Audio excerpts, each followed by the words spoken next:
When can a binary mindset really serve you?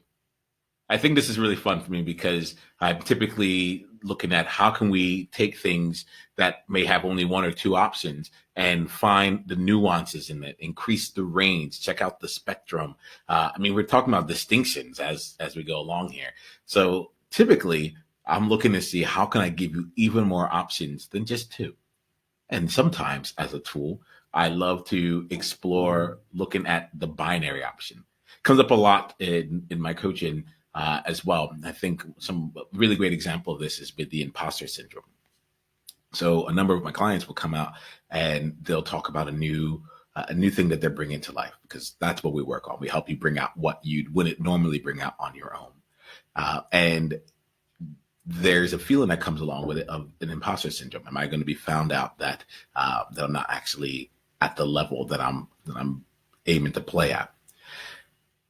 And usually the conversation starts where they're trying to work their way out of feeling like an imposter. And instead, on my end, I like to play this, and this is part of the value of intuition. Um, I like to look at it and say, well, if you're going to be an imposter, like you might as well get the most out of it. If you're going to be an imposter, be like, go full in, like don't hold out, like really go for being the imposter. But I think that's where the binary condition ends up working for us powerfully. You see, in the binary state, it's on or it's off. Either you have it or you don't. And there aren't any gradients that are associated with it. From an identity perspective, if you're looking at something from yourself in the binary state, then there are some ways to be able to leverage that in a way that can continue moving you forward.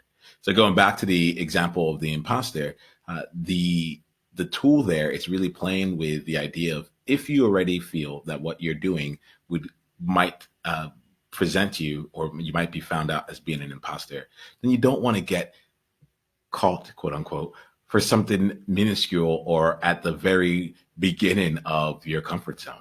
If you're going to be called out as an imposter, if you're afraid of that taking place, then you might as well make it count.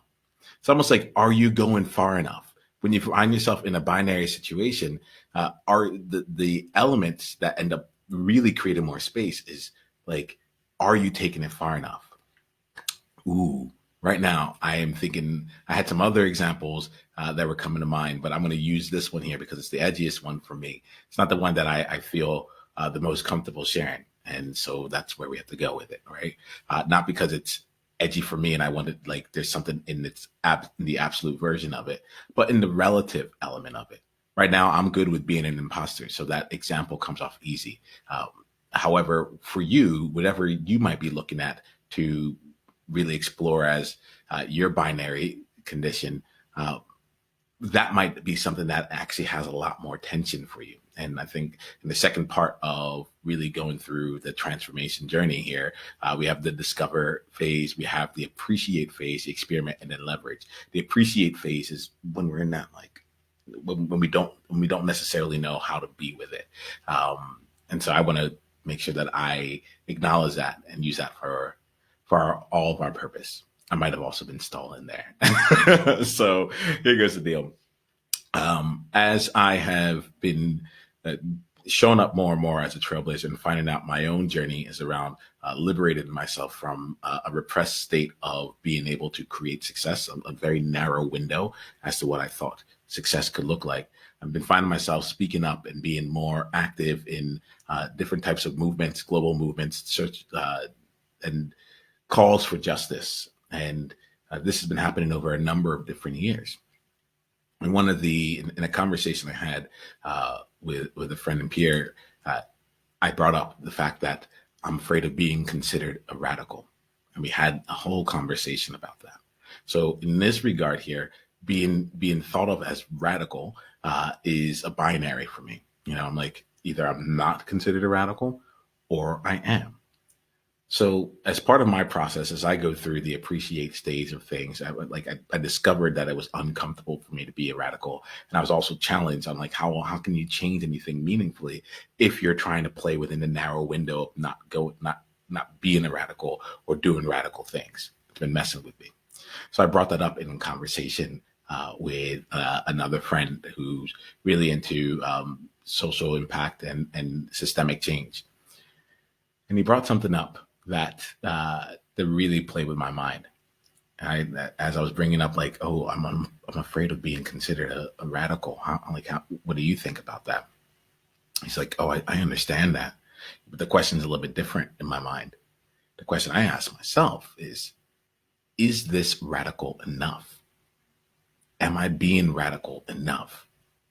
And all of a sudden, the space opened up. You see, in the binary area, he had gone beyond, if I'm going to be considered radical, have I gone far enough? Have I been radical enough? And in that space, it's actually that entire question, that binary element, all of a sudden exploded. It expanded once again for me. And then there's range and nuance and so forth beyond that. But at its core, it goes back to this element here. Well, if it's a binary decision for you, then are you making the most of it? I ended up coming out to Singapore, having already built a business and was working on various elements while also working full time. And when we decided to move out to Singapore, I'm like, well, we're changing locations. We're moving away from our family. Like, things are going to be really different as it is. So why not make it just a little bit more different? And I decided to go full time into entrepreneurship. It's this element here of, if you're going to cross the line, might as well make it count.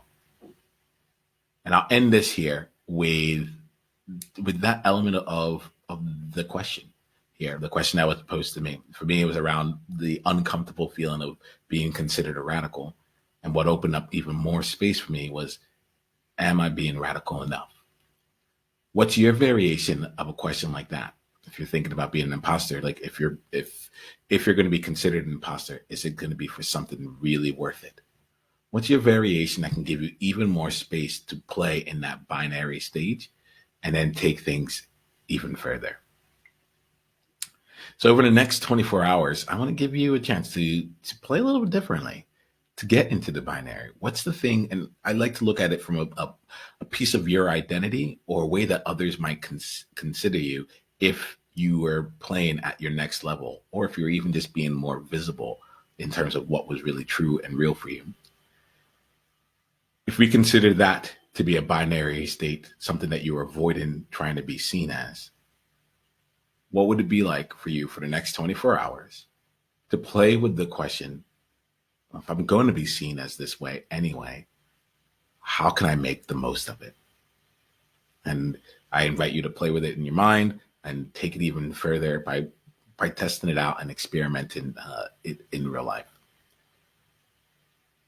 And if you're looking for a place where you can experiment and stretch on a regular basis, come join us in the collective. If that's a new idea for you and you're like, I just need to experience, I need to see what it's like to really stretch out of that space, then come join us in the Trailblazer Tribe, which is our free community where we come together and really continue the conversations of the distinctions and get to really experience what it's like to show up more powerfully in every single thing that we do.